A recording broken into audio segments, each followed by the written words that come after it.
या दोघांकडे पहा, हे दोघंही वजन उचलतात आहे, सारखंच वजन उचलतात आहे, पण उजवीकडचा लवकर लवकर वजन उचलतोय, त्याला वजन उचलण्यासाठी कमी वेळ लागतोय, पण डावीकडच्याला जास्त वेळ लागतोय.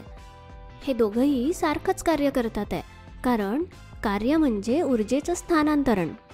मग सोप्या भाषेत सांगायचं तर कार्य करणे म्हणजे कशात तरी ऊर्जा भरणे किंवा कशातून तरी ऊर्जा काढून घेणे. दोघंही वजन उचलणारे त्यांच्या वजनांना सारख्या प्रमाणात गुरुत्वीय स्थितीची ऊर्जा देत आहेत. ते दोघेही वजन 2 मीटर उंचीवर नेत आहेत आणि दोघांचंही वजनसुद्धा सारखंच आहे, 100 किलोग्राम आहे. ही माहिती वापरून जर आपण गुरुत्वीय स्थितीची ऊर्जा काढली तर आपल्याला कळतं की दोघांनीही सारखंच कार्य केलं आहे, ते म्हणजे 1960 जूल्स इतकं कार्य दोघांनीही केलेलं आहे. पण उजवीकडचा व्यक्ती हे कार्य जलद करतोय, म्हणजे कमी वेळात करतोय, आणि डावीकडच्या व्यक्तीला तितकंच कार्य करण्यासाठी जास्त वेळ लागतोय. दोघांनी केलेलं कार्य जरी सारखं आहे तरी पण त्या दोघांमध्ये काहीतरी फरक करता यावा ना, आणि त्यासाठी आपण शक्ती या संकल्पनेचा अभ्यास करतो. मग भौतिकशास्त्रात शक्ती म्हणजे ज्या दराने एखादी व्यक्ती, जसं की हे वजन उचलणारे, किंवा एखादी वस्तू जसं की एखाद्या गाडीचं इंजिन हे कार्य करते, त्या दराचं मापन म्हणजे शक्ती. मग नेमकं सांगायचं झालं तर दर म्हणजे एखादं केलेलं कार्य भागिले त्या कार्य करण्यासाठी लागलेला काल किंवा कालावधी. आपण आत्ताच पाहिलंय की हे दोघांनी केलेलं कार्य 1960 जूल इतकं आहे.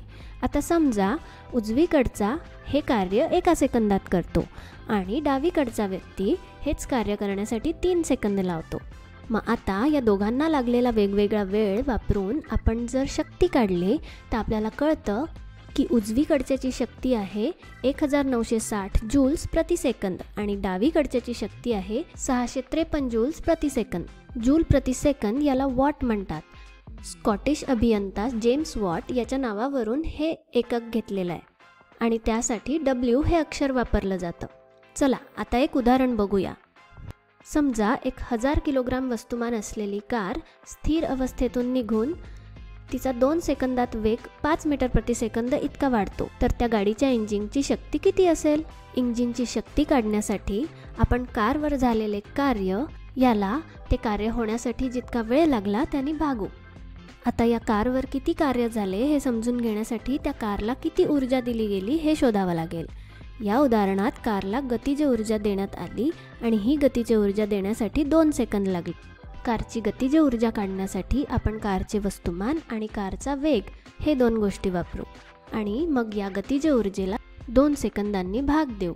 मग या समीकरणात सगळ्या किमती टाकल्यावर आपल्याला मिळतं की गाडीच्या इंजिनने 6250 वॉट इतकी शक्ती निर्माण केली.